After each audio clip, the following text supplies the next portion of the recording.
At least 6,000, Li Sai said. In the Tibetan camp, it was impossible for him to get an exact count of the number killed, only make a rough estimate. Even so, that a raiding force of around 4,000 was able to kill around 6,000 while suffering losses of around 60 of their own was truly a major success. Not bad. This means that the Tibetans and Western Turks together have around 60,000 men left. The space and methods available to Daluan Ruozhen are getting smaller and smaller. We can presume that he will be even more cautious with his future operations. Gao Xianji gave a satisfied nod. Wang Chong and Gao Xianji's goal in the raid on the Tibetans had been exceptionally clear, efficiently damaging their enemy's effective strength, constantly grinding away at the number of men under Daluan Ruozhen's command. In this aspect, the night raid had achieved its goal. What of Lord Gao? Wang Chong asked. Just like Gao Xianji did not know the specific details of the raid on the Tibetans, Wang Chong did not know what Gao Xianji had done. All the details, including the number of losses, were only known by Gao Xianji and Chang Qianli, the highest-ranked commanders of the Anxi Protectorate Army. Haha! The operation turned out exactly as I predicted. Abu Muslim truly did not take a single precaution. He was too confident, so confident that he believed the mere fact that he had more than 200,000 soldiers meant that we wouldn't dare to attack him. So our operation went off very smoothly, Gao Xianji said with a smile. Perhaps it wasn't just that he was too confident. He might have also believed that even if we succeeded, it would barely be an itch, something that would have no effect on the overarching situation. Wang Chong faintly smiled. If Abu Muslim thinks that this raid had no effect on the overarching situation, then he's made a grave mistake. Gao Xianji turned to one of the deputies behind him. Huaishuan, have you finished settling down the Arabian hunting falcons? How many did we manage to get? My lord, they've all been taken care of. We managed to get 3 in total, all of which have been handed over to the bird trainers in the army. The Anxi Deputy General known as Kong Huaishuan deferentially said, Have the follow-up measures been enacted? Will our actions draw any suspicion? Gao Xianji said. Following my lord's orders, we left behind 3 rock eagle corpses that appeared like Arabian hunting falcons at the Arab camp, Kong Huaishuan reported. Only pulped flesh of those 3 rock eagles remain, so it's very hard to differentiate them from hunting falcons. The Arabs will not be able to notice the difference. In addition, the members of the raiding party reported that the Arab camp has many hunting falcons. The loss of only 3 will not attract their attention.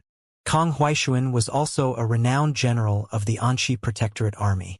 He had been the main commander of the night raid. Listening on the side, Wang Chong gave a nod of approval. The primary objective of the Anxi Protectorate Army in the raid against the Arabs was to steal a few hunting falcons, not kill Arab soldiers. Daluan Ruozhen communicated with the Arabs through letters delivered by these fierce hunting falcons. If they could steal a few, they could intercept some of these letters. But there is still one problem. The Arabian hunting falcons are extremely vicious and began to shout and cry the moment they were brought back from the Arab camp. Our men have done all they could, but they can't get them to quiet down. In addition, they aren't willing to eat any of the meat we give them, Kong Huaishuan said. If the hunting falcons could not be tamed, they could not be used. The results would be the same as if they had never been captured in the first place. This problem is easy to take care of. Wang Chong gave a leisurely grin. General Kong, I have a bird expert known as Xianxia under my command.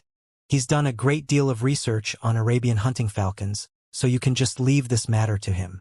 Huaishuan, do as Lord Wang says, Gao Xianji said with a faint smile. In addition, give that Arab general who led the raiding force known as Nerman to Protector General Wang as well. Oh! Wang Chong's eyes brightened in pleasant surprise. He thought that Shi Yuanqing had killed Nerman. That he had been captured was quite unexpected. Many thanks for this. With the war hanging over his head, Wang Chong needed to get as strong as possible, needed his great yin-yang heaven creation art to absorb the strength of more people. Only this way could he be of more help in the battles to come. Yes, Kong Huaishuan bowed his head and quickly departed. Lord Gao, Lord Wang. At this moment, the new chief of the Karluks, Guli, suddenly spoke.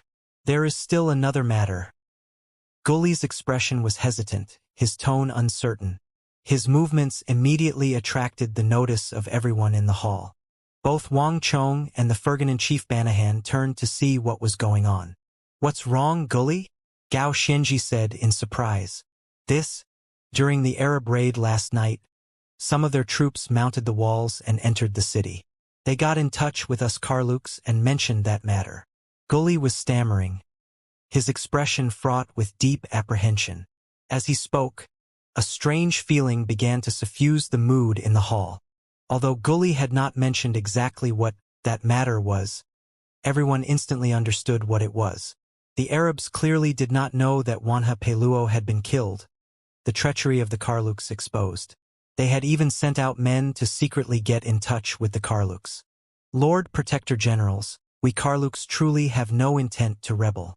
I ask for the understanding of the Lord Protector Generals." Gully sincerely implored. "Gully, there is no need for you to panic. We believe you," Gao Xianxia comforted, his words instantly calming Gully down. "Many thanks, my lord," Gully said with deepest gratitude. The Arabs were clearly doing one thing as a cover for another. On the surface, they had sent the Wings of Death to attack the Tang army at the first defense line, but their true purpose was to send someone to get in touch with the Karluks within the city. None of them had expected this. That Gully had brought up this matter was proof of his sincerity to the Great Tang. "Wang Chong, what do you think about this matter?" Gao Xianxia said. Wang Chong faintly smiled in reply. Under the light of the torches, his face seemed particularly energetic. "Since the Arabs are so impatient, why not agree to their request?" Wang Chong finally asked. At first dazed, everyone in the hall began to chuckle. While the Tang generals were gathered in the brightly lit city of Talas, elsewhere in the restless darkness, the top-class Tibetan and Turkic generals had gathered to meet. But the atmosphere here was much heavier than that in Talas.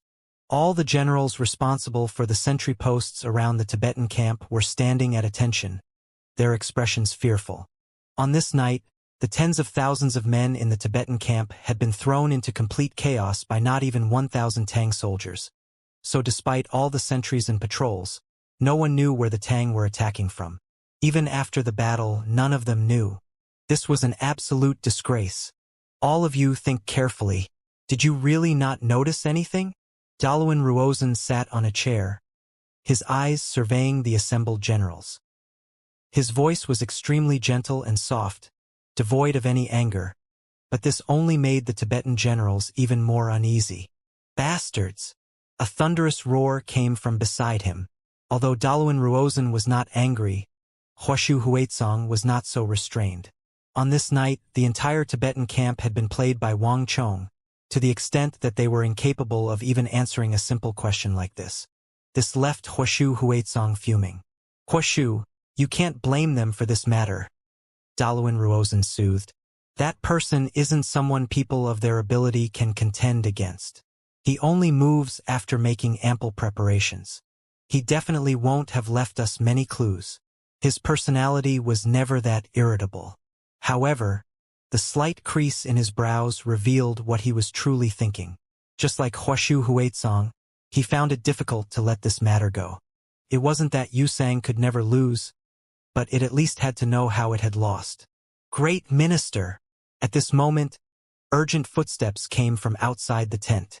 A Tibetan messenger raised the tent flap, rushed into the tent, and got down on one knee.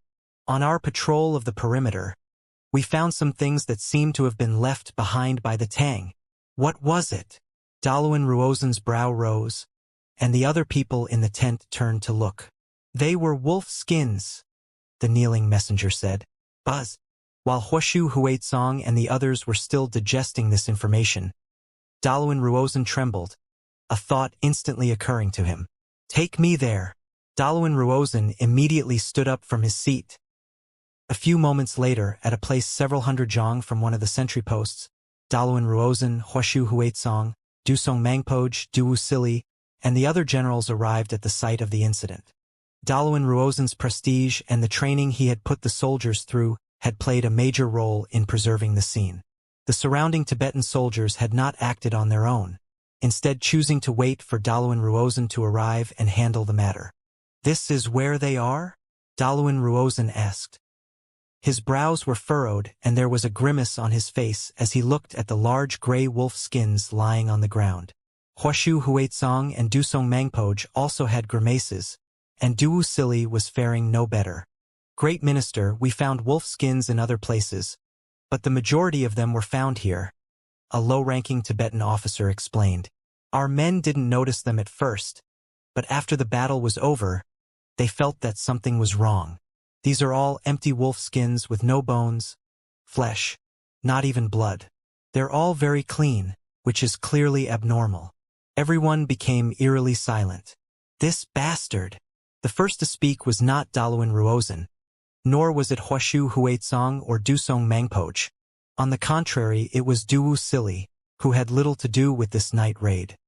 He had finally understood that the Tang boy called Wang Chong had completely out-schemed them. Moreover, if his guess was right, the method he had employed for his ambush was intimately related to the Turks. "Ha!" Daluan Ruozhen gave a long sigh, an indescribable feeling in his heart as he looked at the wolf skins. In the more than half the night over which this battle took place, he had been utterly confused as to what was going on.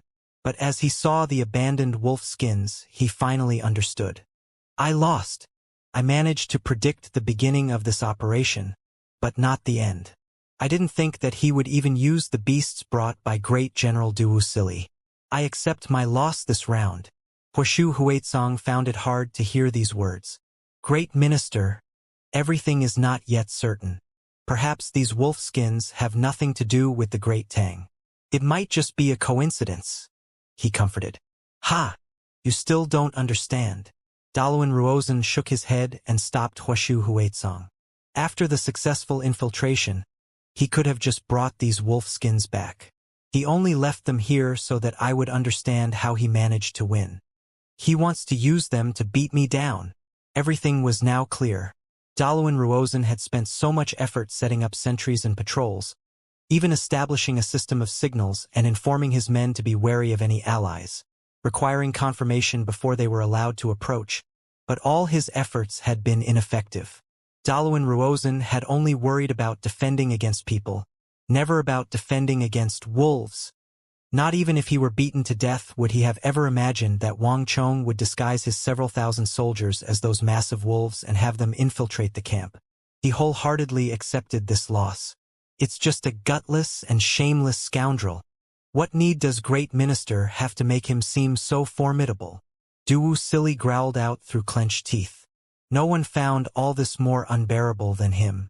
He was the one who had brought over these gray wolves. The Turks had as many of these wolves as they wanted, and even losing all of them would cause him no heartache.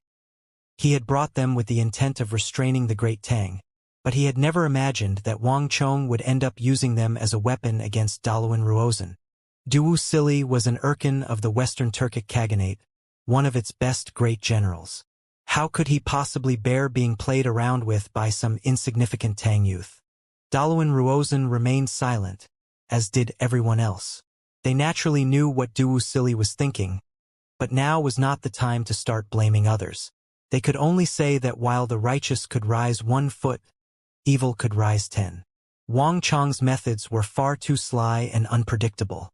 Even someone like Daluan Ruozhen found it hard to handle such a person.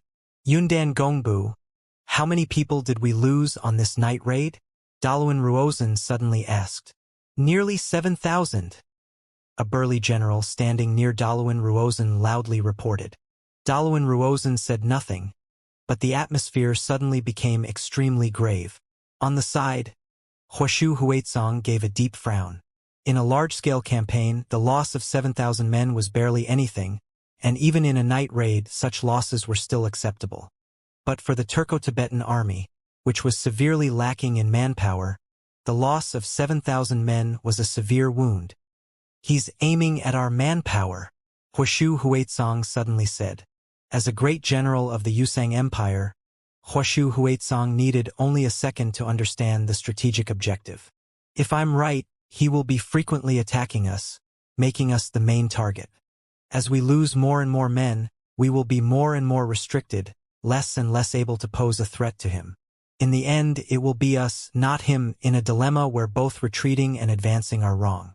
In addition, even if we realize it, even if we're unwilling, we can't change this fact. In reality, since yesterday's battle, we've already fallen into his tempo. Huashu Huizong was brimming with worry. While the raid could initially be described as a hidden scheme, right now it was an open scheme. Daluan Ruozhen was correct that Wang Chong had left behind these wolfskins for them to discover. That this scene was apparently exactly what he wanted to see. Unfortunately, even though they understood the objective of their foe, they not only could not stage an effective counterattack, but would become more restrained as time went on. This was a mental assault as well as an open scheme. No, this war isn't completely going according to his tempo, nor is he the primary decision-maker, Daluan Ruozhen suddenly said. Huashu Huizong.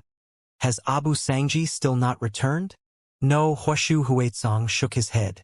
It had been a very long time since Abu Sangji's raiding force had set out.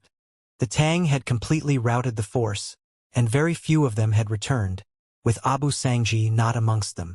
Some said that he should have returned long ago, while others said that the Tang had already killed him. In short, the information the army had was a mishmash. But Daluan Ruozhen had still held out a little hope for Abu Sangji, hoping that he could return. It seems that Abu Sangji truly is dead. A hint of sorrow appeared in Daluan Ruozhen's eyes.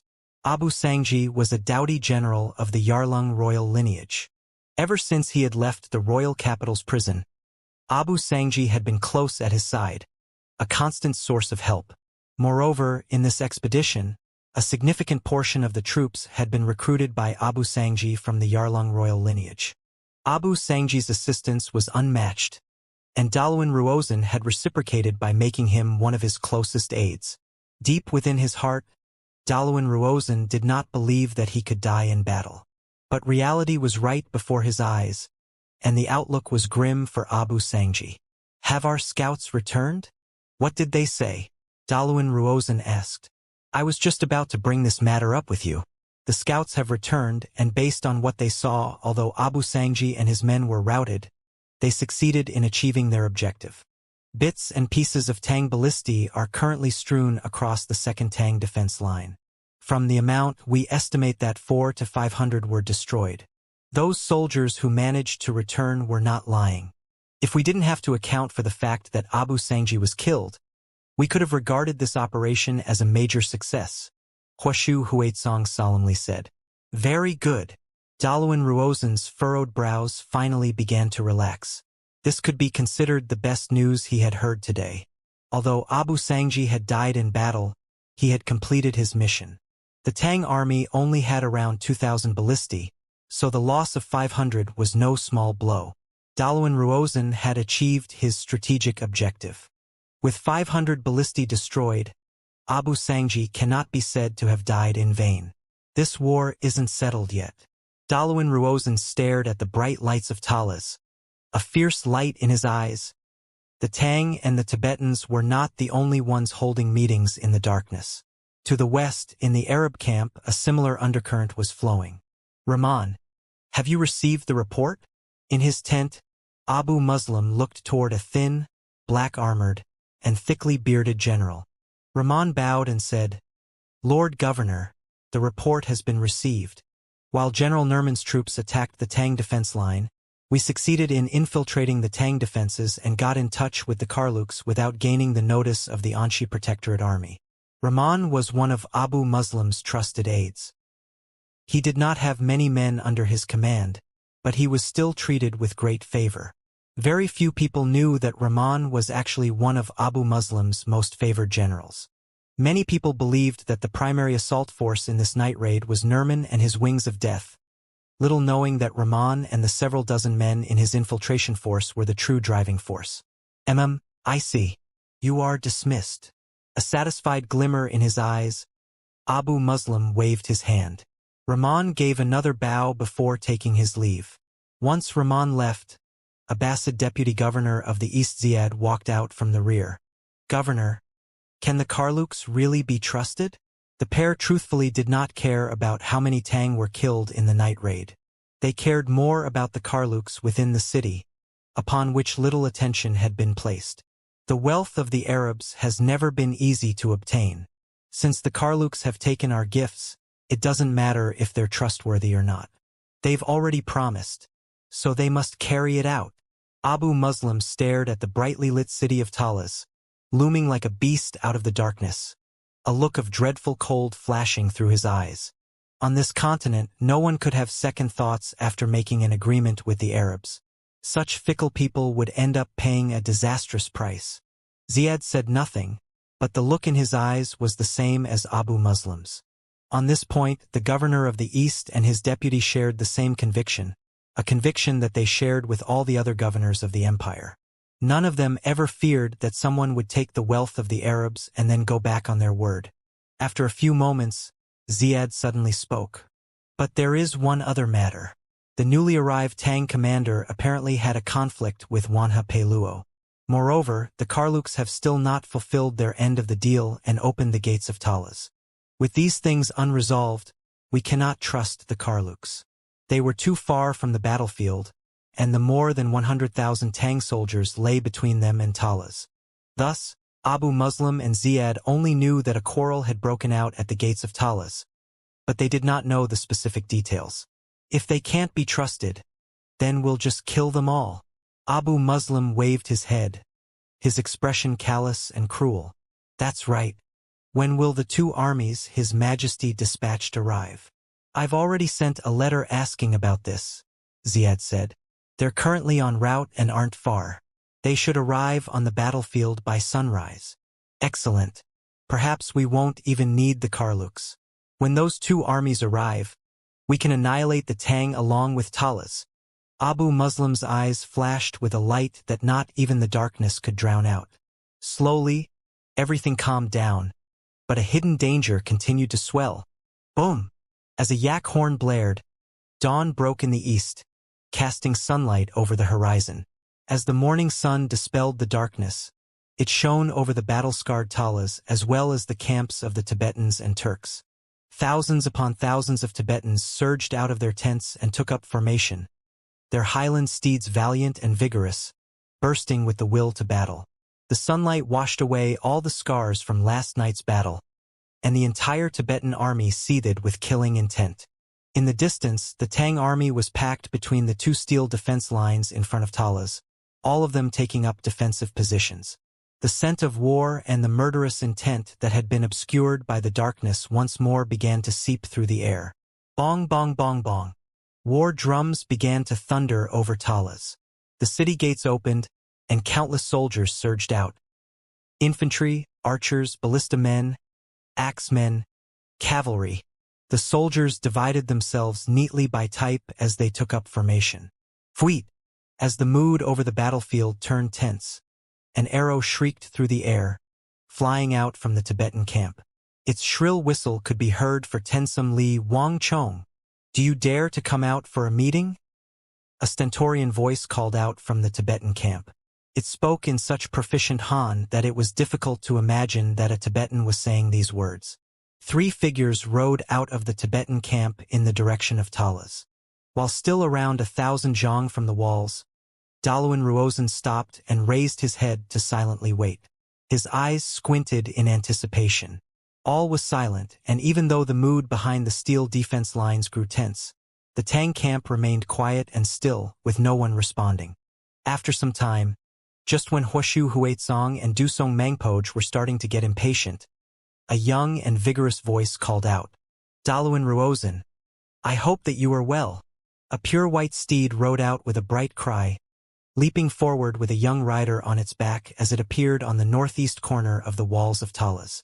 Wang Chong. Daluan Ruozan squinted his eyes and turned his head. He had not expected Wang Chong to appear there, but he quickly began to smile. After a parting of half a year, I did not think that Lord Protector General's art of war would ascend to an even higher level.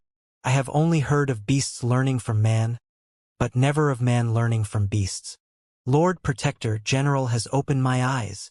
Daluan Ruozan clasped his hands, a look of sincere admiration on his face. Haha, no matter how high it is, I can't compare to Great Minister.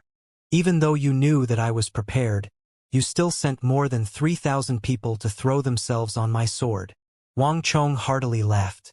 In a flash, Daluan Ruozhen, Huashu Huaizong, and Dusong Mangpoj turned gloomy. Wang Chong was clearly jeering at them for the fact that their raiding party had suffered grievous losses at Wang Chong's hand. Both sides had sent out raiding parties disguised as the other side, but Daluan Ruozhen had clearly come out the loser. But Daluan Ruozhen managed to rapidly regain his composure. Victory and defeat are common affairs for a soldier. Yu Sang can afford this loss, but the young Marquis is different. I hope that the young Marquis can still smile during this battle without 500 ballistae. Daluan Ruozhen faintly smiled, his expression assured and leisurely, confident and relaxed. Even Wang Chong had to sigh in admiration at this sight. Ha ha ha! Wang Chong loudly laughed from the walls of Talas. The superior general broke his enemy's schemes while the inferior general broke his soldiers, and attacking the heart was superior to attacking the city. The moment Daluan Ruozhen said those words, Wang Chong understood the reason for this visit. There's no need for Great Minister to worry about this. The Great Tang is a land of plenty. Let alone a mere 500 ballistae. Many more can be built in only a few moments. Without turning his head, Wang Chong swung down his right arm. Chun Bin! With Wang Chong's words, the gates of Talas opened wide, allowing Daluan Ruozhen, Huashu Huaizong, and Dusong Mangpoj to see a line of ballistae carted out from Talas on transport carriages. Under Chun Bin's command, they were swiftly arrayed along the gaps of the second defense line. From a distance, there appeared to be around 500 ballistae. Last night, the Great Tang had lost 500 ballistae, leaving only around 2,500. But now, Wang Chong had produced 500 more. Release! Following Chun Bin's order, the 500 ballistae aimed up into the air and fired. Boom boom boom. 500 ballista bolts flew up into the sky, and a few moments later, they came thundering back down, landing 500 to 600 zhong from the steel walls. Buzz! At this sight, Daluan Ruozhen, Huashu Huaizong, and Dusong Mangpoj felt like they had been given a hefty slap to the face, and they instantly grimaced. What's going on here? Didn't the scouts report that 500 ballistae were destroyed? How did they get so many more? How could this be? The scouts can't have been wrong. Huashu Huaizong was stunned. The scouts had confirmed the information multiple times that Abu Sangji's men had destroyed nearly 500 ballistae. The Tibetan scouts might not have been as good as the Tang scouts, but they would never make such a basic mistake. We've been fooled again. Abu Sangji might not have even been destroying real ballistae. Daluan Ruozhen gave a deep sigh as his mind whirred. But how could that be? Could Abu Sangji not even distinguish real ballistae from fake ones? Huashu Huaizong said in disbelief. Abu Sangji was a fierce general of the Yarlung royal lineage, a veteran of the battlefield. It was impossible for him to make such a childish error. He would not have even mobilized unless he was sure of his target. I also don't know what's going on, but there's no question that Abu Sangji fell for their trick. The specific construction of Great Tang ballistae has always been a secret, with not even many Tang knowing about it, much less us. At most, Abu Sangji would only know about their external appearance. That fellow must have done something with them, Daluan Ruozhen said, a complicated look in his eyes as he looked at the white horse and its rider atop the walls of Talas. A general was the brains and soul of an army. Any flaw in their moves and actions, whether physically or mentally, could deal a destructive blow to the army. This was why Daluan Ruozhen had appeared before Wang Chong. If he could reveal a flaw in Wang Chong and batter his confidence, it would affect the Tang army in the upcoming battle. But there was no question that Wang Chong had once more emerged victorious. With this person in the Great Tang, our Yu Sang will not be able to rest easy for 40 years. Daluan Ruozhen gave a deep sigh, an indescribable feeling in his heart. In the Yu Sang Empire, Daluan Ruozhen's intellect was practically unmatched. Only the imperial Great Minister Dalen Trinling standing by the Tsenpo was able to best him. But Daluan Ruozhen was matching wits with Wang Chong, someone who far surpassed him in both strategy and intellect. This made Daluan Ruozan recall one of the classics of the Central Plains. If the world already has a Yu, why must there be a Liang as well one? Daluan Ruozan deeply sighed, at a loss for words. On the high walls of Talas, Wang Chong silently smiled at the quiet trio down below. A psychological attack. Daluan Ruozan attempting to try out the strategies of the Central Plains on the war saint of that land was like an apprentice trying to show off before a master.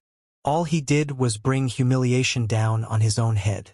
Great Minister, the culture of the Central Plains is broad and deep.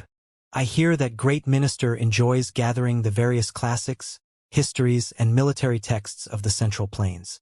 Once this battle is over, Wang Chong will send Great Minister another 1,000 books. Read a book 100 times and the meaning will become self-evident. Great Minister still needs to read more. Wang Chong emphasized his last words and then broke into laughter. Great Minister, Wang Chong has many military affairs to handle and will no longer keep you company. Let us meet again on the battlefield. Ni. Wang Chong pulled on the reins and rode his pure white steed away, vanishing from the walls. Even though Daluan Ruozan was an extremely shrewd person who rarely showed his emotions on his face, when he heard Wang Chong propose to send him 1,000 books and jeer at him for his lack of study, he couldn't stop his complexion from alternating between green and white in rage. Perhaps only Wang Chong would dare to jeer at a wise minister of Yusang for being insufficiently studious. Bastard! He's being far too brazen. Huashu Huaitsong's fists were clenched in rage as his teeth ground against each other. Daluan Ruozan had been able to hear that derision, and so had he. Not even the tiger of the empire, Zhangqiu Jianxiong, had dared to act so arrogantly before them. He found Wang Chong simply too hard to endure. Great Minister, do not let him get to you.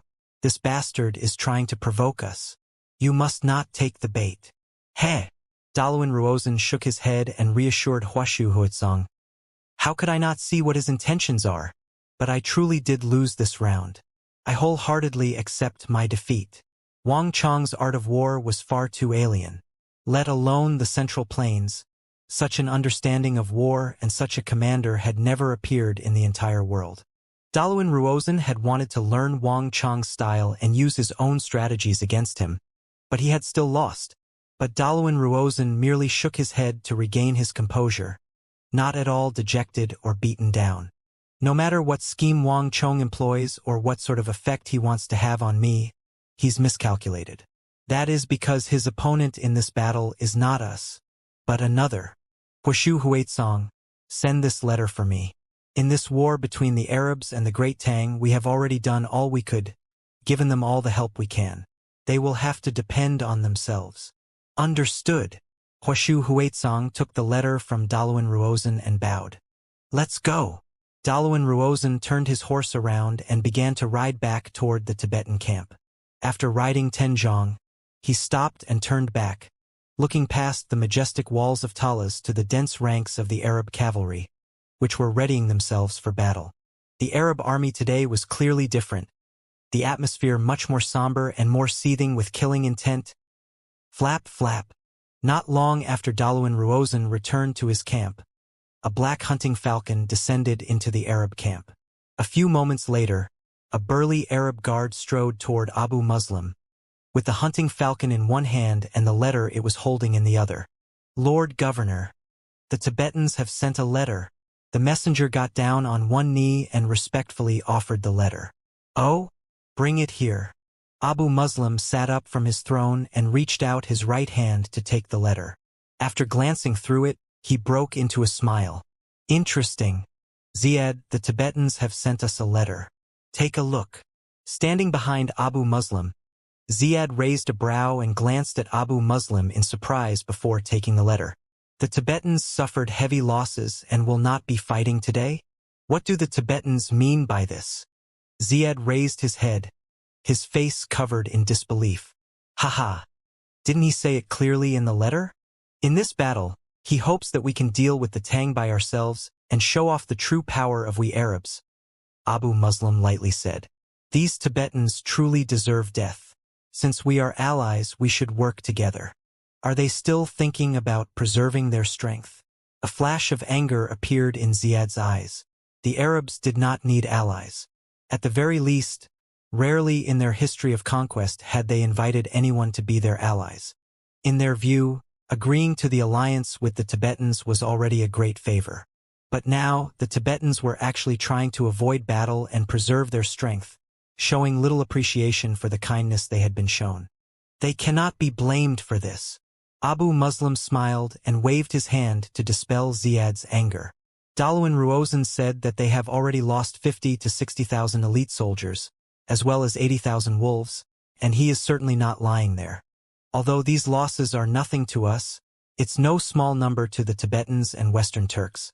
It's not strange at all for them to want to avoid battle and preserve their remaining strength. Moreover, the eyes are far more reliable than the ears. The Tibetans and Western Turks have never witnessed our formidable might and are presumably not actually convinced, so they would be unwilling to cast aside their lives to fight for us. Besides, as we conquer the Great Tang, we will need their assistance. Abu Muslim suddenly turned his head to look at Ziyad. Ziyad, what of the two armies sent by His Majesty? Both armies have already arrived and are ready for deployment. As soon as they receive the order, they can join the assault. Ziyad smoothly replied. His demeanor was completely transformed, as if he had grasped upon some powerful trump card that was certain to crush the Tang. Very good. Pass on my order to have them get ready. The Western Turks and Tibetans to the east, the Tang in the center, and the Arabs to the west, these three mighty powers remained in a stalemate on the battlefield of Talas. Not one of them had made a move since sunrise, but everyone knew that this calm and quiet could not last for long. Gallop! To the west, clouds of dust rose into the air as the stomping of hooves shattered the calm, attracting the notice of everyone else on the battlefield. A massive Arab general more than 8 feet tall rode out on a bulky black warhorse, stopping some 300 zhang from the walls of Talas. All Tang, listen here. Our Lord Governor has ordered me to give all of you one last chance. Surrender to Arabia and accept our rule, and we can still leave you a path to survival. Otherwise, today will be the day we destroy both you and your city. From the first defense line came silence, and then an uproar of laughter. Arab, should these words be coming from your mouth? You should hurry back and tell your governor that he should think hard about surrendering to the Great Tang. Sun Jiming rode up on his own horse, standing in one of the gaps at the first defense line as he chortled. The Arabs were truly arrogant. After suffering multiple defeats, they still dared to threaten the Great Tang and demand its surrender. Nothing could be more ridiculous in the world. The Arab general in the distance silently took in this laughter, his expression grim and unmoved. If this is your choice, then let us begin the battle. The Arab general turned his head and gestured to his rear, and then, boom! An enormous sound came from the distance, so loud and clamorous that the din produced by several 100,000 soldiers fighting would seem insignificant. And as this sound rang out over the world, the ground began to tremble. Sun Jiming, along with the thousands upon thousands of Tang soldiers behind the first defense line, began to pale. What is this? The sound is coming from the west. What are the Arabs doing? Do they have some sort of secret weapon? The men became uneasy, but the trembling quickly faded away. But just when they thought everything was over, another jolt traveled through the earth, and then another. The enormous sound this time was even louder and sounded even closer. Just what is this? Why do they feel like footsteps? Impossible! You're crazy! What sort of thing could have such heavy footsteps? The eyes of the soldiers were wide open. For some reason, even though they could see nothing, they all felt nervous and uneasy. Boom, boom, boom. The sounds came one after another, and as the earth quivered, the stentorian sound grew even closer and closer. The earth, the steel walls, and the ballistae on the city walls all trembled. Roar! The heavens shook with this beastly bellow, and a fierce gale swept over the earth, stirring up sand and stone. Countless people looked on in shock as an enormous figure, a veritable mountain, began to rise over the western horizon. This thing's body was so enormous that even the tall and muscular Arabs seemed like tiny ants. What is that? How could there be such an enormous thing? I must be seeing things. I must be. What kind of monster is this? Impossible. All of them found themselves at almost a complete loss for words. Even at this distance, they could sense the primal, brutal, and destructive aura of dread exuded by this black silhouette. The strength of humans, even of martial artists, was triflingly insignificant before this thing. What is this? Even Wang Chong and Gao Xianji, looking down from the western walls of Talas, were stunned by this sight. This surpassed the bounds of common sense, and not even Wang Chong, with a life of fighting battles big and small behind him, could ever remember encountering such a thing. I don't know. The Arabs have never shown such a thing before. I can't believe it. If I wasn't seeing it for myself, I would never believe that such a massive beast existed in this world, Gao Xianji muttered, his shock no less than Wang Chong's. Wars were affairs between mortals, but what he was seeing had clearly surpassed that realm. Even though it was still very far away, he could already see the outline of that animal. He thought of it as an animal because it could move on its own, and both Wang Chong and Gao Xianji could see the vigor running thickly through its body. In comparison, the vitality of a martial artist was like a drop in the ocean. Like a rhinoceros, this animal had a single huge horn, though this one was golden. It had a fortress of a body and a pair of extremely red eyes. From a distance, one could still sense the desire to rend and destroy in those eyes.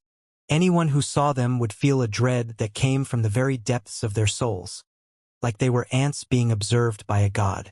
Could this be the behemoth army that once existed in the Abbasid Caliphate? Wang Chong's mind was in turmoil as he looked down from the walls. For the first time, he sensed that this battle was moving past what he remembered and entering unpredictable territory. The behemoth army was a product of the Arabian Empire at the very peak of its power. There were many legends about it that claimed that this army had helped the Arabs conquer many countries. But for reasons known to nobody else, the behemoth army vanished from the history of the Arabian Empire. Wang Chong had never known if this legend was true or false, as he had never seen the behemoths himself nor seen any evidence for their existence. Deep within his heart, Wang Chong had believed it to be a fairy tale, but he now knew that he had been wrong. Everything has changed. The behemoth army never appeared at Talas before. Did things change because of me again? Wang Chong's mind was in disarray. He once more began to recall the legend that he used to joke and jeer about. It was said that the emperor of the Arabian Empire, the Caliph, had two powerful armies under his command at the peak of the empire's power. One of these was the Behemoth army. These soldiers were under the Arabian Caliph's direct command, and the governors had no authority over them. That these behemoths had appeared in the distant Talas meant only one thing. The Caliph of Arabia had his sights set on this land. This war was now impossible to predict. Bang! Drums soon began to thunder from the Arabian camp. The dense waves of Arab cavalry parted, leaving a clear path 50-some zhang wide between the Tang defense line and that massive beast. The air was instantly brimming with tension. Behind the first defense line, countless warhorses widened their eyes and neighed in panic. Even these well-trained warhorses lost their nerve as they sensed the dreadful air rising from these beasts. Their instinctive fear drove them to struggle against the control of their riders so that they could flee the battlefield. How incredible! The Arabs still had this sort of move in reserve. If they had unleashed these enormous beasts earlier, Talas might have already fallen. They wouldn't have even needed our help. On the eastern edge of the battlefield, Du Sili, Daluan Ruozan, Huashu Huaitsong, and the other generals were watching from the hills. Although they sat at the upper level of individuals of the continent, they were still stunned by the moves the Arabs had kept in reserve. After a few moments of silence, Daluan Ruozan spoke. It can't be that simple. The Arabs must have a reason for not using these massive beasts. However, regardless of what that reason is, now that the Arabs have brought them, they will be a massive threat to the Great Tang. Although it had been his plan to take a rest from battling the Tang so that he could see the full strength of the Arabs, he was still astonished by this display. He was somewhat unwilling, but he was forced to admit that the Arabian Empire was stronger than the Yusang Empire. In the continent, Arabia and the Great Tang undoubtedly stood above all other empires. Only Arabia could deal with the Great Tang, and only the Great Tang could deal with Arabia. The hills fell silent as everyone turned their focus to the Arab camp to the west of Talas and that enormous beast rising from it. Crack! A long whip flew through the air. At the feet of the behemoth stood a thin and hunchbacked figure dressed in robes of dark red, who was constantly hollering something at this behemoth. Although he had an unsightly appearance, this hunchbacked Arab seemed to have an extremely high status.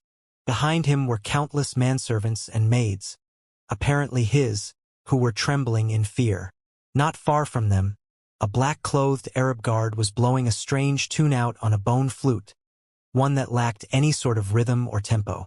Commanded by the whip and bone flute, the mountainous behemoth slowly advanced. Boom! Boom! Boom! With boom after boom, the monster advanced toward the battlefield, its weighty footsteps ringing over the battlefield. Under the golden-red sun, the behemoth seemed even more savage and dreadful. Whoosh!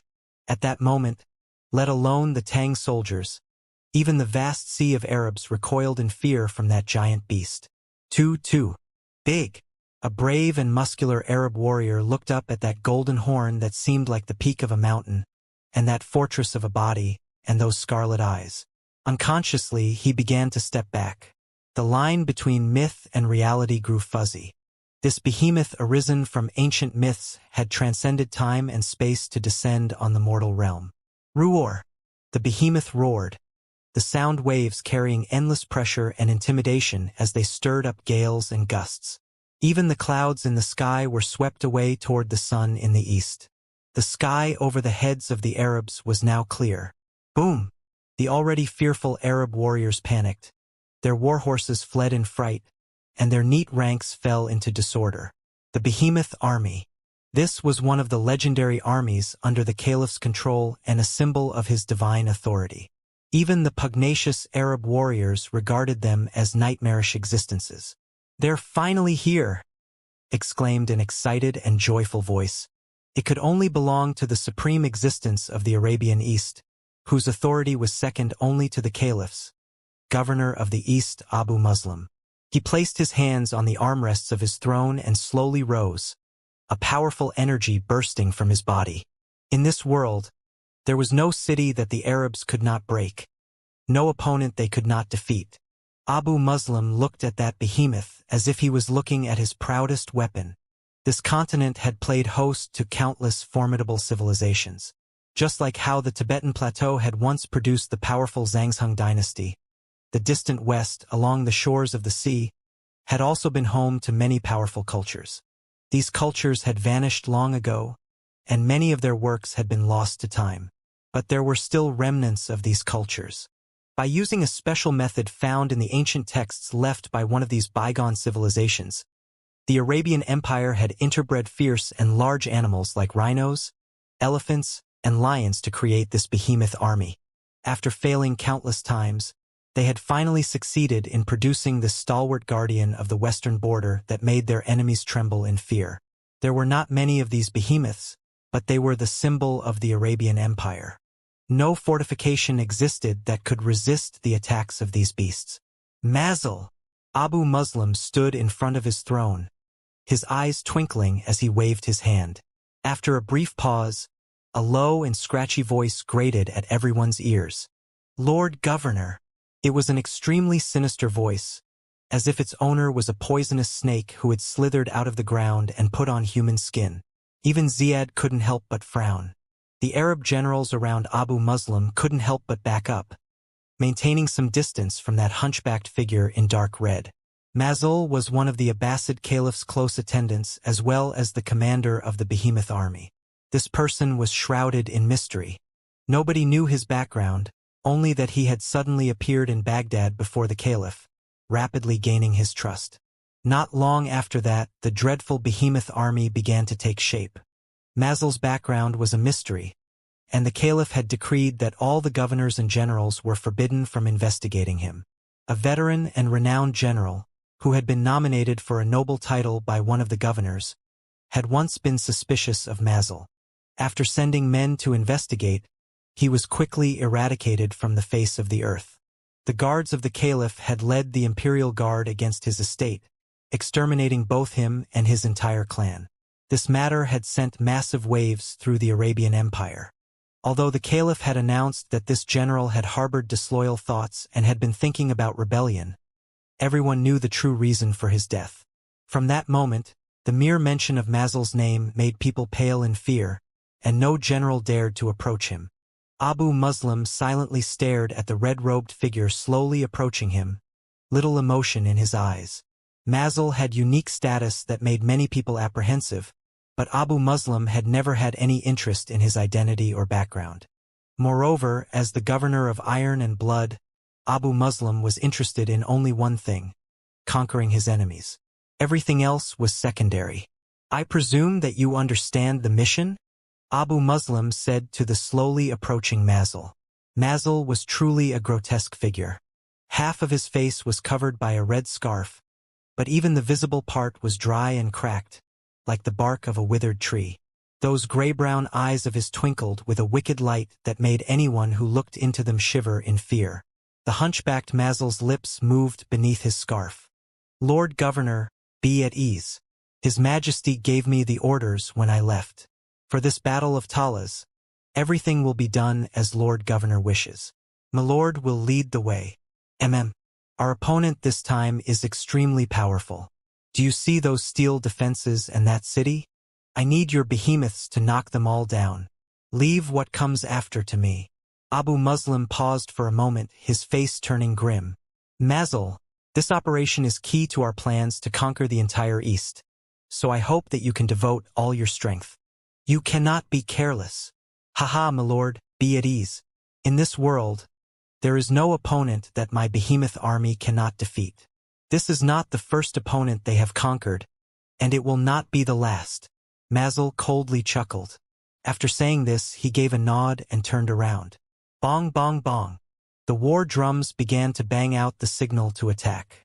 Everyone on the western battlefield focused on that man and the beast by him. Standing before the fortress-like body of the behemoth, Mazel finally gave the order to attack. "Kill! Roar!" With this savage bellow, the earth began to quake, and the air was instantly saturated with tension. Boom!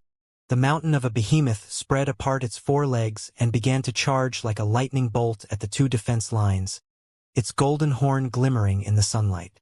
Squish! The enormous hooves thundered down, and one fearful Arab soldier too slow to move was instantly smashed into a metal pancake. The behemoth continued its charge unperturbed and unimpeded. Rumble! The battlefield of Talas became like a plank on the ocean, tossing and turning as it was ravaged by winds. Horses neighed in panic, their manes blowing in the wind, and they became much more uneasy and harder to control. "Hold! Get a handle on the war horses. Everyone, stay in position. Hold formation. Ballisti, get ready to fire." Behind the defense line, the army was in turmoil, the charge of that enormous and savage beast causing an atmosphere of terror to sweep through the world. Even the veteran and resolved Tang warriors couldn't help but feel a deep dread, much less the war horses. This battle had already surpassed the bounds of their imagination. This was no longer man versus man, but man versus behemoth. "Everyone, get ready!" A thunderous shout rang in everyone's ears, and in a flash of light, a black silhouette jumped down from the high walls. Leaping dragon art. Even a martial artist would die if they jumped down from the lofty walls of Talas. So this technique of Wang Chong's was perfect for such a situation. Bang! Wang Chong spun in the air several times before landing firmly on one of the steel walls below. Wang Chong's appearance had a calming effect on the army, and even the panicked mercenaries seemed to find their backbone and go back to preparing for battle. But only Wang Chong knew that his mind was just as astonished and surprised as his soldiers. After all, he knew that the behemoth army should have never appeared on this battlefield. But he showed none of this shock, and his sharp eyes were locked on to the distant charging behemoth. The Arabs, the Tang, and the tens of thousands of Tibetans and Turks were watching as this dreadful monster charged.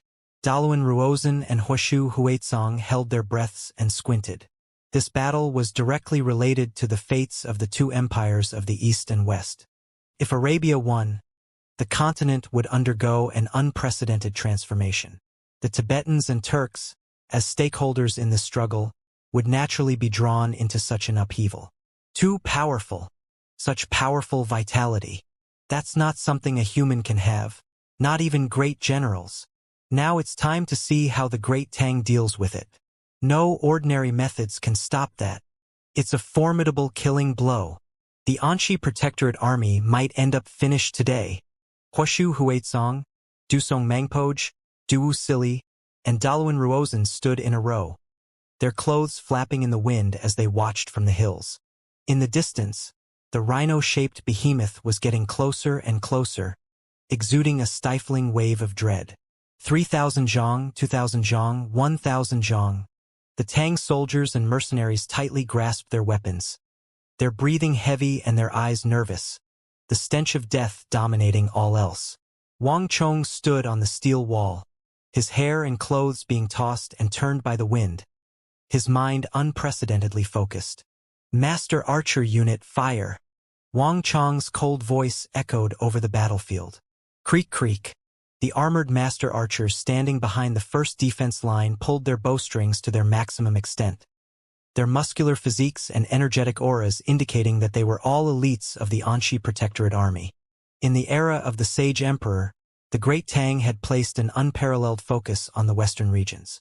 The 600,000 soldiers of the Great Tang were carefully picked through, with only the best and strongest being sent to the western regions to become soldiers of the Anxi Protectorate Army.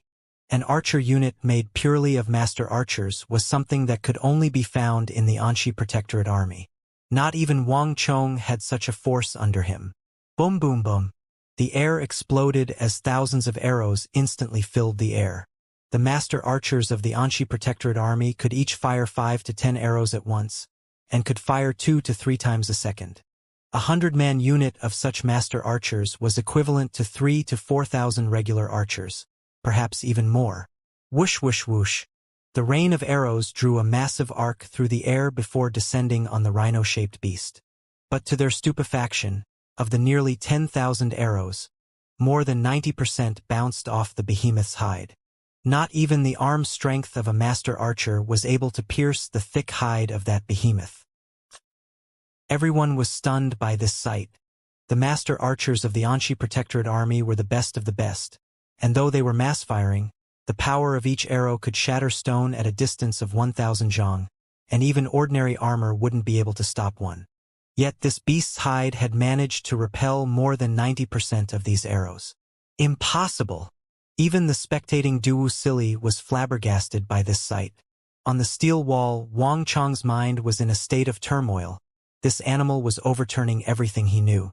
This beast's body might not have been as hard as steel, but it was far more pliable. Of the arrows that had made no impact, 80 to 90% had just bounced off the skin. This behemoth's hide is equivalent to a steel wall half a foot thick. The master archers alone won't be enough to deal any effective damage. Wang Chong's mind whirred as he attempted to calculate the strength of this behemoth. The winds around him were only getting fiercer as the behemoth got closer and closer. The Tang soldiers were growing more and more panicked, the behemoth's power making them all tremble in fear. Fire again. Reduce the number of arrows fired to only 2. Wang Chong once more ordered to his uneasy army. Huang Batian, get ready. Earthquake art. All other officers, stand ready. Prepare for the lion's roar. As the tension thickened, Wang Chong's voice was the sole thing holding the army together. Wang Chong issued a string of orders, and the entire Tang army, including the Anxi Protectorate Army, began to move. Twang, twang, twang. Another thick volley of arrows was fired, crossing the western battlefield to fall upon the behemoth. After taking in the lesson of the first volley, the archers had reduced the number of arrows so that each arrow had more power. The effects were immediately apparent. Swish, swish, swish. They could all hear the sound of the metal arrows plunging into the hide. The several thousand arrows had all entered the behemoth's body, not a single one being deflected. But before they could cheer, they were silenced by the beast's reaction. Even though it had thousands of arrows rising from its skin, the behemoth showed no reaction whatsoever. Let alone slow its speed, it didn't even blink. It was like the arrows had never been fired. This massive beast.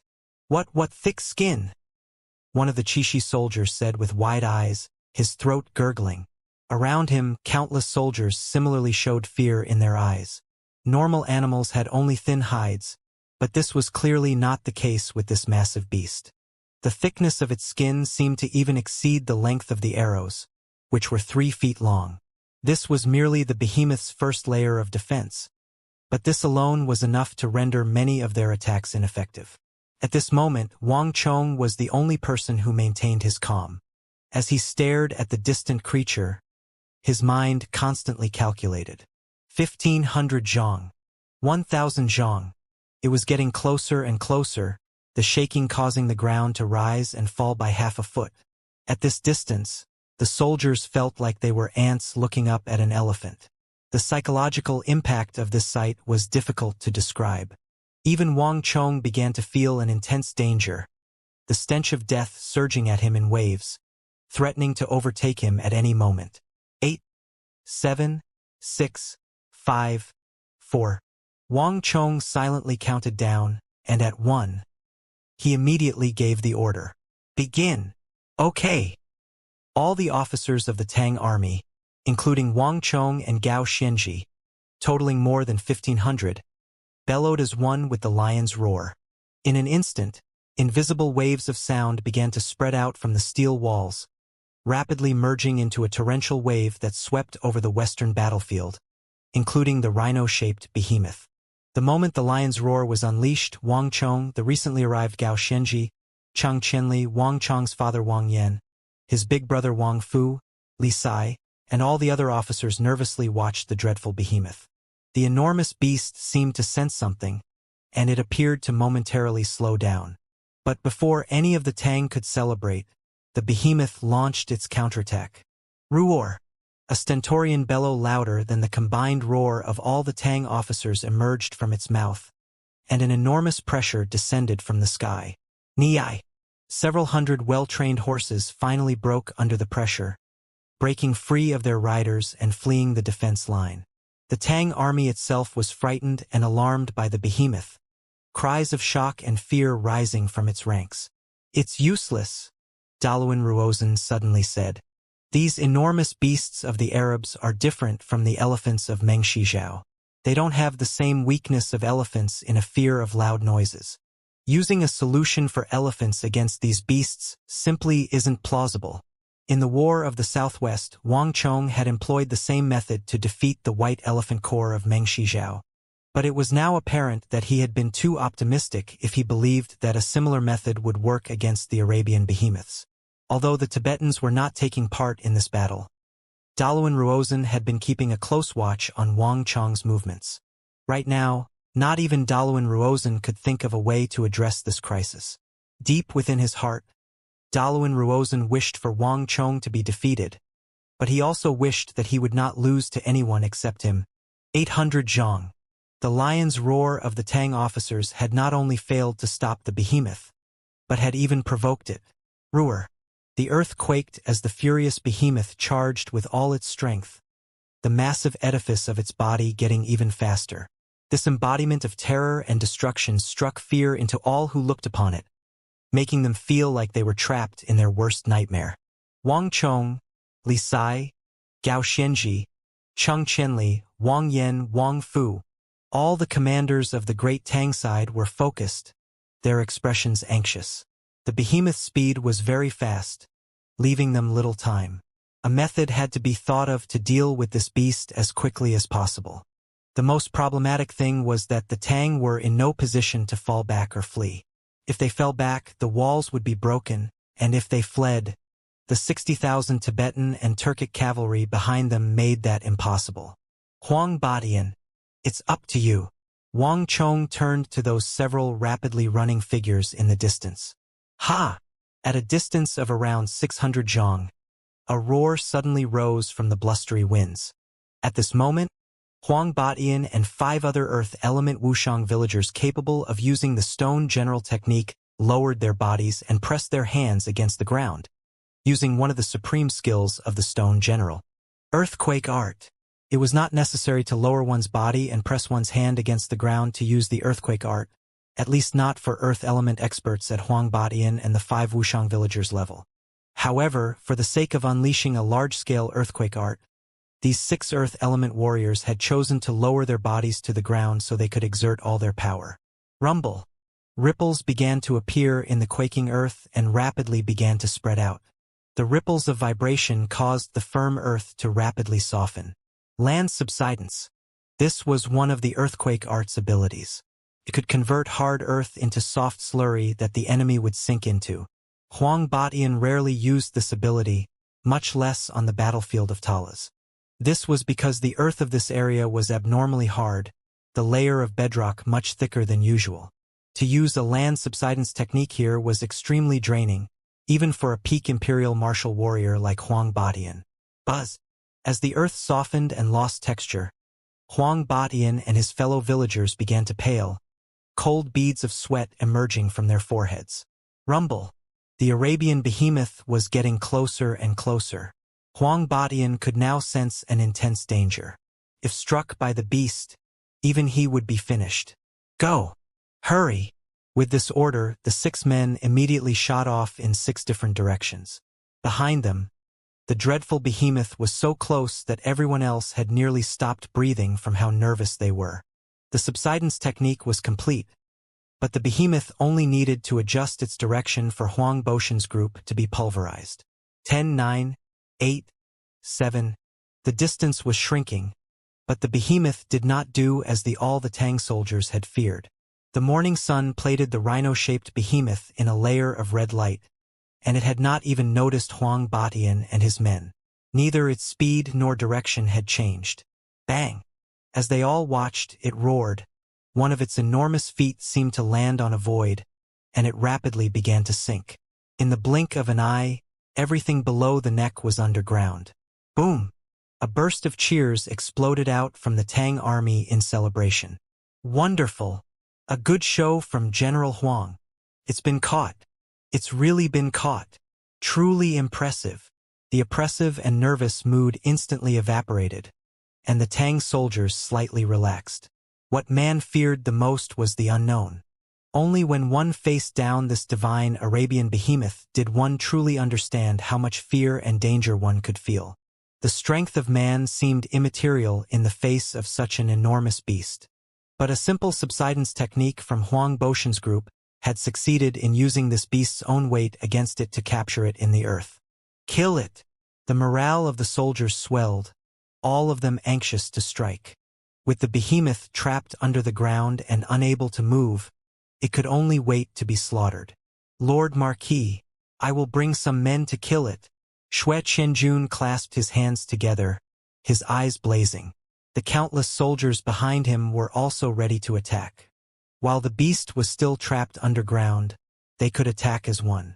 No matter how formidable and dreadful it was, how heavy it weighed or how thick its skin, the only thing awaiting it was death. Enough ants could gnaw an elephant to death. Wait! Wang Chong suddenly raised his hand to halt his men. His brow was tightly furrowed, his expression as grave as it could be. With the beast captured, the strategic objective had been achieved, but for some reason, Wang Chong still felt extremely uneasy, as if things were not as simple as they seemed. Humph! No one noticed that while the behemoth was trapped underground, the red-robed commander of the behemoth army, Mazel, was coldly sneering, a smile dripping with derision on his face.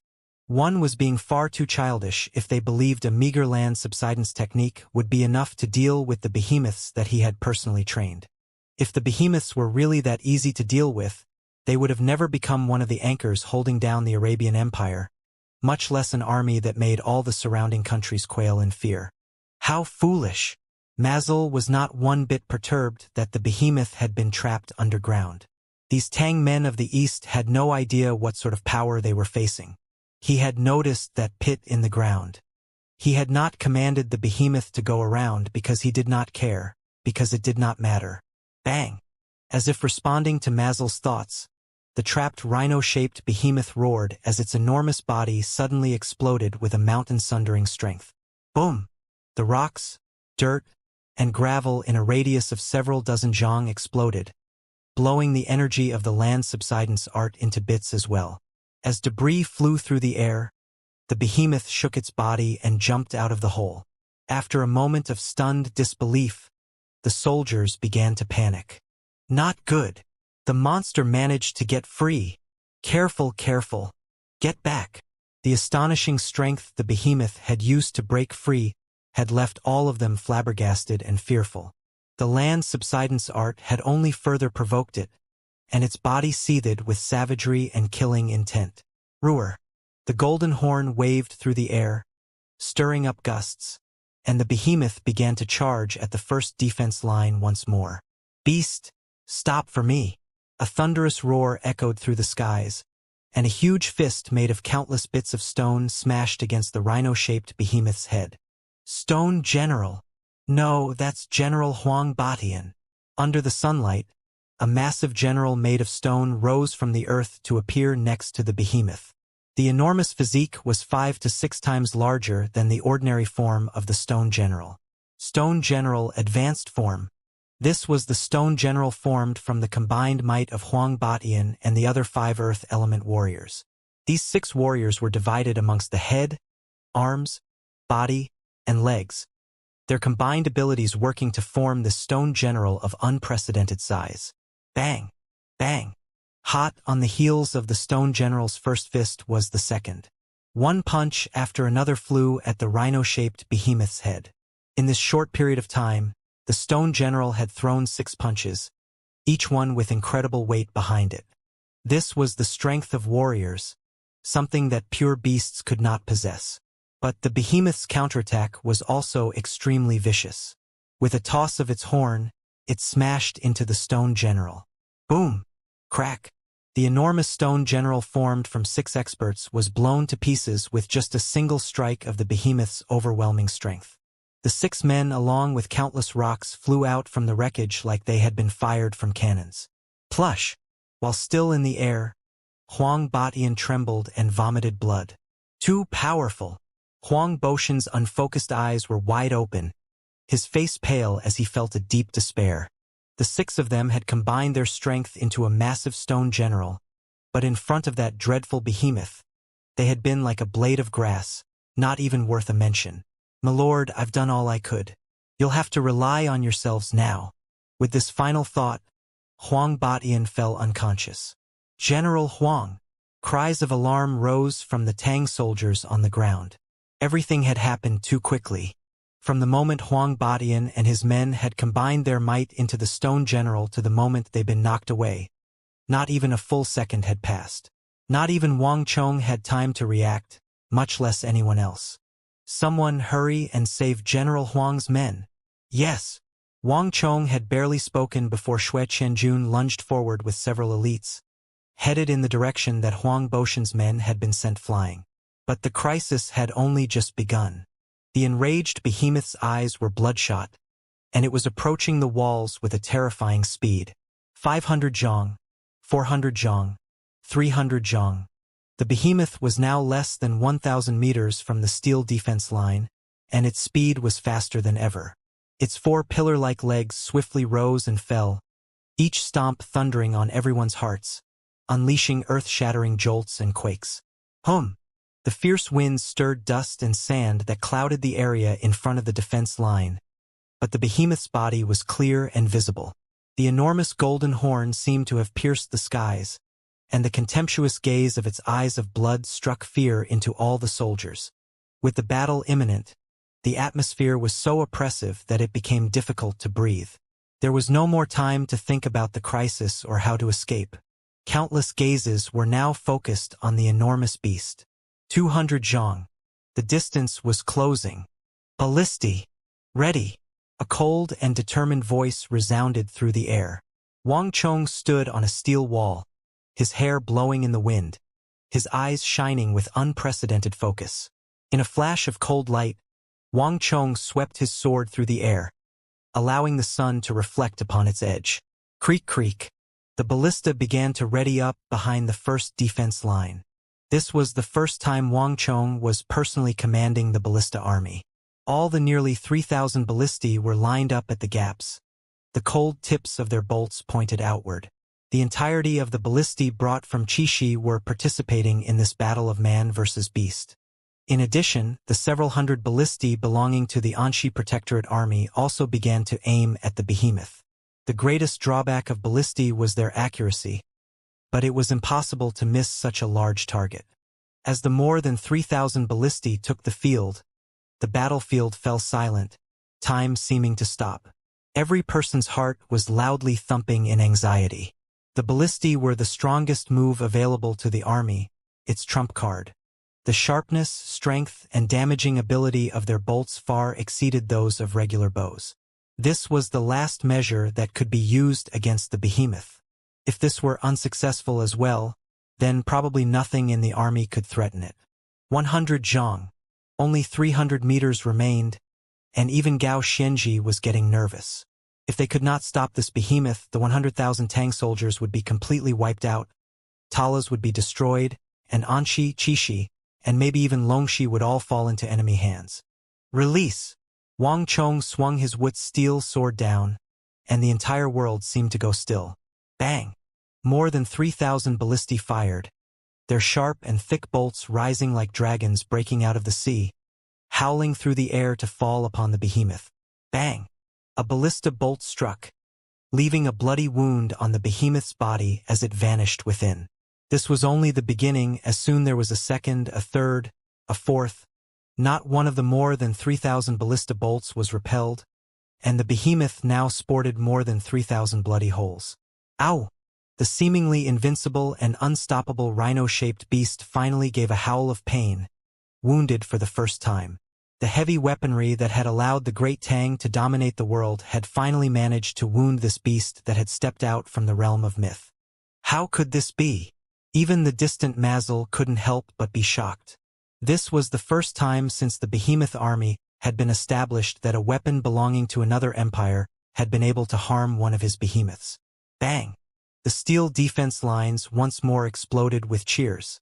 The 3,000 ballistae had finally given the behemoth a painful blow. Release!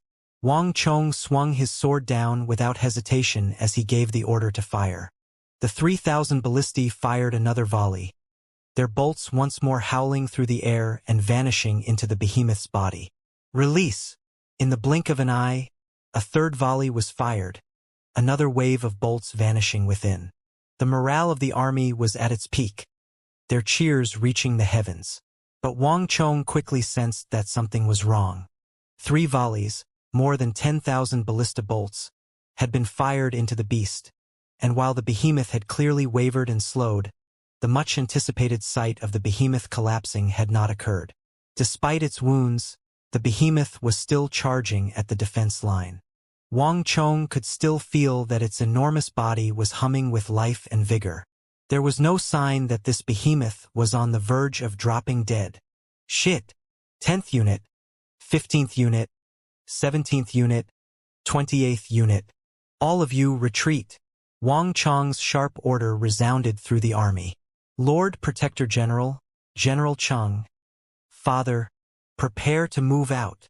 The vitality of this beast was simply too great. 10,000 ballista bolts were enough to sweep the battlefield of 60,000 soldiers, but they could not deliver a fatal blow to this monster. It was injured and moving slower, but it was still advancing. Boom! An enormous foot slammed down, unleashing a cloud of dust. 50 zhang. The distance was closing. 30 zhang. At a distance of 100 meters, anyone who looked up at this behemoth would truly feel insignificant. The lives of humans were truly weak and feeble before such a beast. Even a peak Saint Martial Imperial Great General could not compare to the behemoth. Bang! The foot of this monster, larger than 5 horses, swept past a steel wall. With a metal clattering, this steel wall that had stood up against the constant attacks of the Arab army was pulled off the ground and sent flying through the air. Ah! Some Tang cavalry too slow to react were struck by the flying wall and carried away. But this was not the end, as the enormous foot descended from the heavens, no longer smashing against any steel wall, but plummeting straight onto the massed ranks of the army. Crush! Blood immediately gushed over the earth.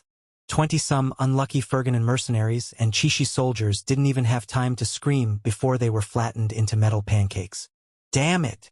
Wang Chong grimaced at this sight, his eyes turning red. The behemoth's body was simply too massive, allowing it to cover vast distances with each step. Even though he had taken precautions, he had still failed to stop the beast. God King Yama formation. In a flash of light, an enormous four-armed god with a savage expression rose from the earth, immediately sending two vicious punches at the behemoth. At almost the same moment, Gao Xianji, Chang Qianli, Wang Yan, Banahan, and the other experts of the army mobilized. 6. Ultimate Majesty's God Technique. Supreme Desolation God Formation. Mighty Miracle God Formation. Great Fire Crow Art. 3 mighty gods, for experts of the great general level, and several brigadier generals began to attack. Boom! Bang! Boom! Their attacks exploded on the behemoth's body. Even this enormous monster felt threatened and pressured by so many experts. Though unstoppable before, it was now suffering serious wounds. Awoo! The rhino-shaped behemoth let out an extremely shrill howl as blood fountained out from its body, sloshing down in waterfalls to drench the cavalry below in blood. Wang Chong's God King Yama chose a different approach from the other combatants. Its four arms shot out like lightning bolts at the entry sites of the ballista bolts, unleashing blasts of stellar energy that pushed the thick ballista bolts even deeper into the behemoth. Wang Chong's goal was to have these bolts shoot right into the organs of the behemoth. Attack its head, and do your utmost to push the ballista bolts into its organs. Wang Chong sharply called out, and the Tang generals immediately began to unleash a storm of attacks on the beast's head. On the ground, many cavalrymen had taken up formation and were charging at the 4 pillars that were the behemoth's legs, some of them even leaping from their horses and plunging their Wu's steel swords into the limbs so that they could climb up. Gao Xianji, Wang Chong, Wang Yan, and Chang Qianli have all entered the fray. The commander of the Mutri Great Cavalry, Huaba Senji, suddenly said, "Even this massive beast will find it hard to stand against 4 opponents of the great general level. It seems that just one of these beasts is not enough." 100,000 soldiers were attacking a single enormous monster, producing a breathtaking battle. Most striking of all were the 3 gods and Anshi Protector General Gao Xianji.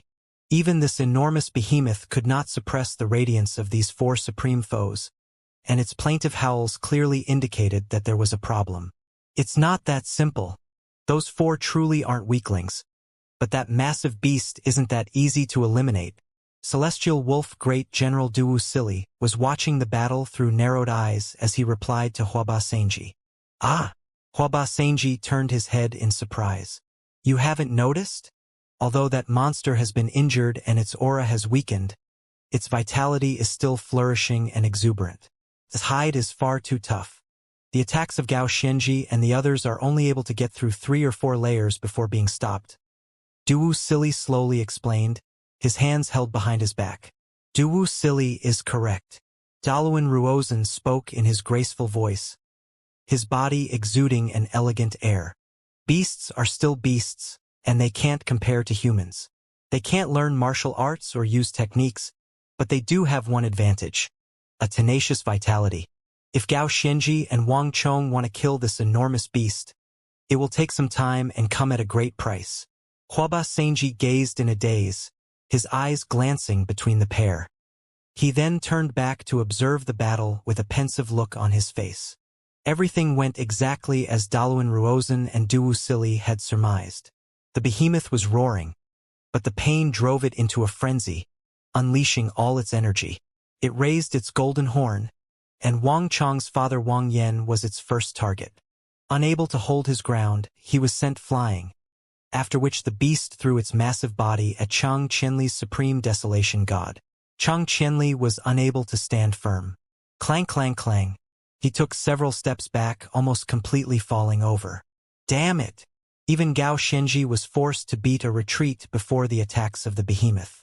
It was simply too powerful, and though it had been heavily injured, it would still take some time to kill. In addition, the beast's golden horn gave off an extremely dangerous feeling. Seeing the behemoth lower its horn at Wang Chong, Gao Xianji gave a cry of warning. Wang Chong, careful.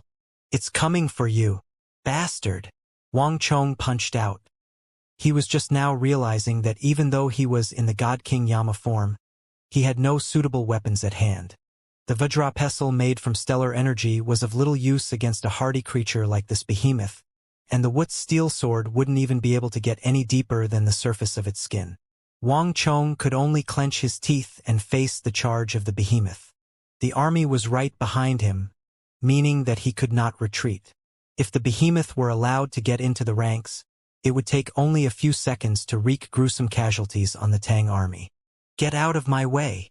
The 4 arms of the God King Yama shot forward, 2 of the steely arms grabbing at the golden horn while the other 2 pushed against the head. The God King Yama leaned forward, its 2 legs bracing against the earth as it exerted all its power. Rumble! The earth quaked, and Wang Chong's legs drew 2 massive fissures in the ground as they were pushed back several dozen zhang. He had managed to stop the charge, but the behemoth was still as lively as ever. The charge had thrown the army into chaos, and more mercenaries and Tang soldiers had once more been flattened. The area in a radius of 100 zhang was a scene of corpse-covered chaos. This simple charge had led to the deaths of at least 4,000 men under the behemoth's feet. Unacceptable. It must be killed as quickly as possible, Wang Chong anxiously said to himself, clenching his teeth. This behemoth was still some ways from being felled. The longer it remained alive, the more soldiers would be killed. The losses would be 10 times, perhaps even several dozen times, the current number. As the commander of the army, Wang Chong could not retreat. Cheng Qianli, Wang Yan, hurry and help him. Gao Xianji's voice rang out as he led the charge. But before the rest of them could join him, roar! With an earth-shaking roar, the behemoth grew even more savage, an enormous energy exploding from within. Unable to proceed any farther in Wang Chong's direction, it broke free of Wang Chong's grip and began to charge in another direction. Not good! Everyone paled at this sight. This was the desperate struggle of a cornered animal. It seemed like this savage beast of the Arabs grew stronger the more it was injured. The closer it was to death, the more of its potential was stimulated. If it could not be controlled, it would render the area between the 2 defense lines into a living hell. Boom! With no time to think, Wang Chong immediately mounted the rhino-shaped behemoth. At this abrupt scene, even the distant Mazel and the celestial wolf Great General Duwu Sili couldn't help but widen their eyes. This fellow is truly a madman. This was the thought of Duwu Sili and the other spectating generals. It was plain to see that the beast had gone berserk. In this state, not even Mazel, the commander of the behemoth army, was capable of controlling it. I have to stop it. Wang Chong's God King Yama was completely tensed up and ignorant of the outside world. All of his focus was on the behemoth. Bang! Wang Chong smashed a fist at the behemoth's head, and then a second, a third, a fourth. The 4 arms began to rain down punches at the monster, but this still was not enough to stop it. Wang Chong could sense the flame of its vitality dimming and weakening, but it was still not dead.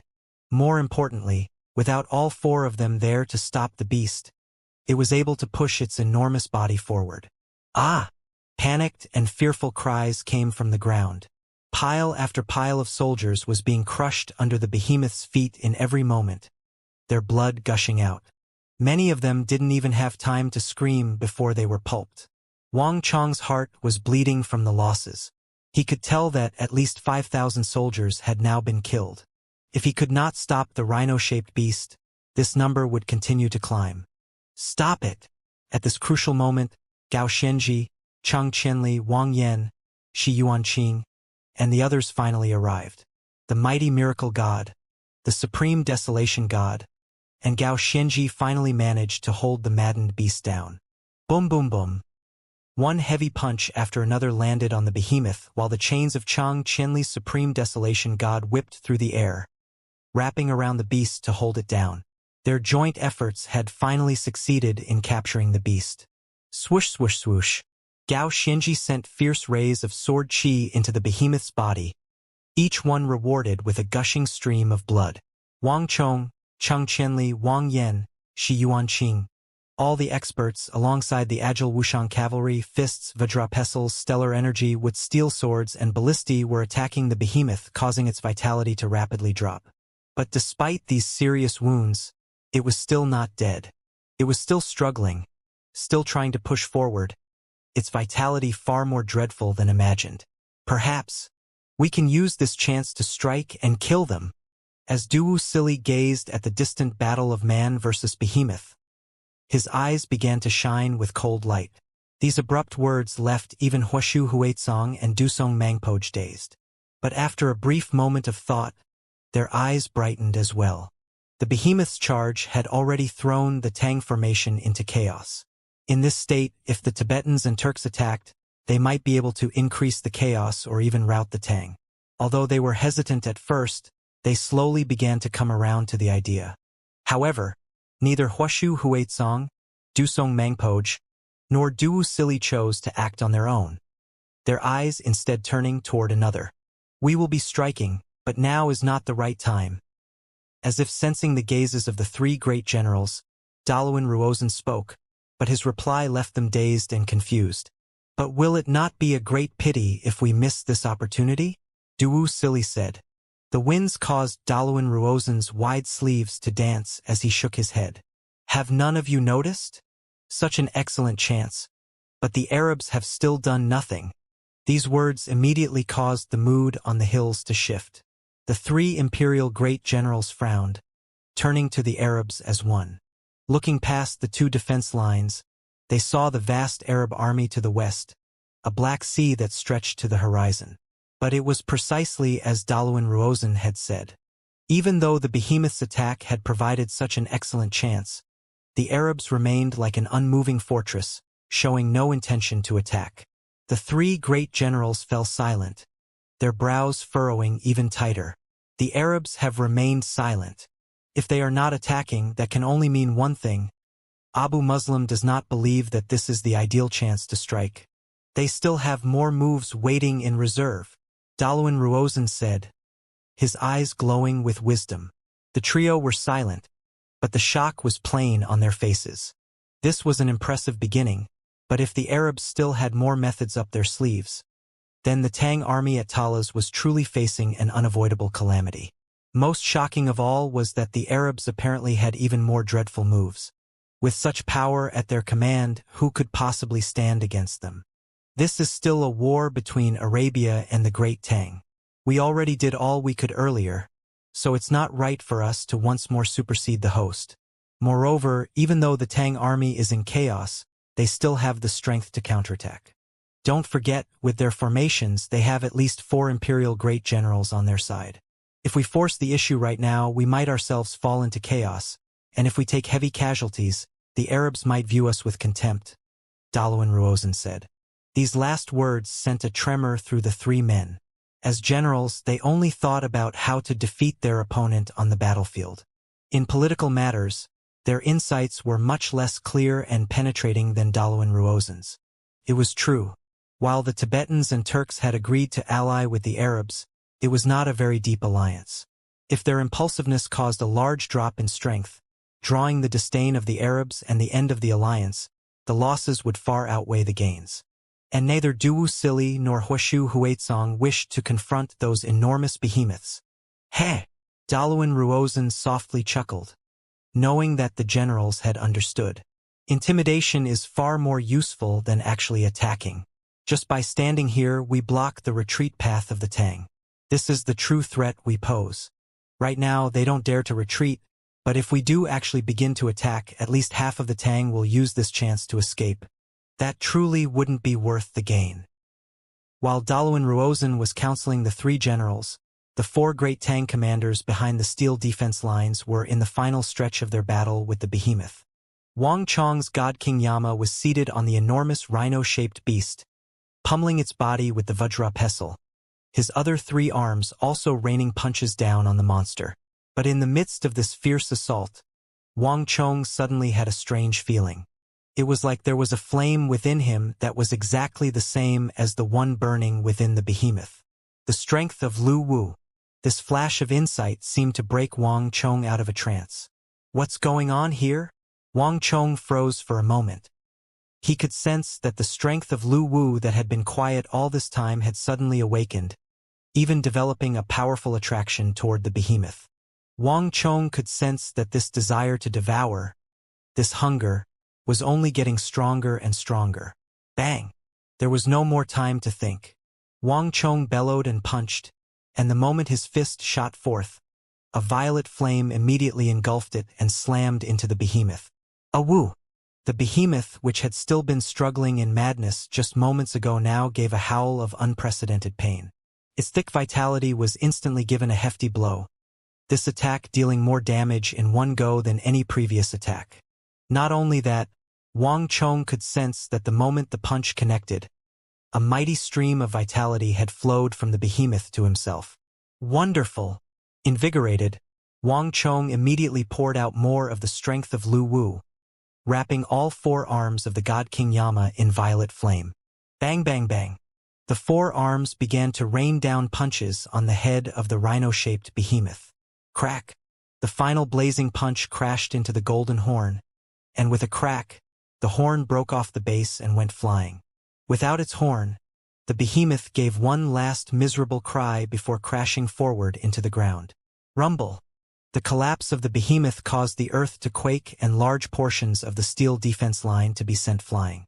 After suffering the attacks of tens of thousands of arrows, the concentrated fire of 3,000 ballistae, and the flurry of blows from 4 great generals, the life of the behemoth had finally run out. We finally succeeded! The voice of Gao Xianji came from behind Wang Chong. As Gao Xianji jumped down from the enormous body of the behemoth, he appeared slightly pale. The behemoth had not posed much of a threat to him, but its formidable vitality had forced Gao Xianji to consume a significant amount of energy. This situation is extremely bad for us. I sense that the Arabs are using this method to grind away at our strength. On the other end, Chang Qianli's supreme desolation god flicked its wrist and called back the chains of stellar energy around the behemoth. His complexion was also not very good. In this battle, he had exerted all his strength so as to lessen the casualties in the army. Let's leave that matter for later. The urgent task right now is to consolidate the army. Wang Yan appeared at this moment. As a commander, he was far more concerned about the state of the army. The behemoth had actually spent very little time behind the defense line, but this brief period of time had been destructive to the army. The 100,000 soldiers from Qixi were in utter disarray, with no formation to speak of. Chong-er, how are you doing? Wang Yan turned in concern toward his son. Everyone instantly turned in concern toward Wang Chong. The God King Yama was currently seated atop the behemoth, motionless, apparently in deep thought, an extremely strange expression on its face. I'm fine. Wang Chong shook his head as he woke from his stupor. In a dazzling flash of light, Wang Chong dispersed the God King Yama and returned to his original appearance, and he soon jumped off the behemoth's corpse. All soldiers, hear my order. Resume your positions. Ballista teams, listen up. Prepare for an attack at any moment. Li Sai, Sun Jiming, consolidate the army and get a count of the casualties. Banahan, Gully, Gonka King. I need all of you to calm down your people as quickly as possible. As he landed on the ground, Wang Chong quickly calmed down and began to issue clear and precise orders. The chaotic army quickly began to stabilize. With these orders issued, Wang Chong finally had some time to examine the behemoth. Only by standing next to it could one understand its enormity and the dreadful power surging through it. Although the behemoth was dead, in the moment before its death, it had left an indelible impression on the Tang. Lord Marquis, we've finished the count, Li Sai said as he walked out from the rear. In this assault, we lost around 10,000 men. Most of them were trampled to death by the beast. In addition, around 2,000 warhorses were frightened by the beast and fled. More importantly, the morale of army is extremely low. Our men are doing well, but those mercenaries from the western regions have been greatly affected. They're all showing signs of refusing battle. If we don't address this problem, A good portion of our soldiers might break and flee once the battle begins. Not only that, a long portion of the defense line was destroyed by that enormous beast. Xue Qianjun also walked up, cupping his fist and bowing. They have to be repaired as quickly as possible. Besides that, the corpse of this monster is a large problem on its own. With its corpse just lying there, an area of more than 50 zhang can't be repaired. If we can't fix this gap, it will have a massive effect on our defenses. Don't worry about this behemoth. Not even the Arabs will be able to climb over its corpse. As for the destroyed parts of the defense line, hurry and call people over to repair it. In addition, Zhang Shouji. Wang Chong paused. Your subordinate is here. Zhang Shouji quickly strode forward. What is the progress on that weapon? Wang Chong asked. His question sent a jolt through Chang Qianli, Gao Xianji, and Wang Yan, causing them to all turn to look. Wang Chong was the main commander of the army, and no one challenged him in this position, so these generals rarely interfered with his decisions. However, even someone as calm and composed as Gao Xianji was left astonished by Wang Chong's words just now. This Arabian behemoth had appeared very suddenly and without any warning, such that not even Gao Xianji knew anything about it. But based on Wang Chong's reaction, had he already been preparing for such a scenario?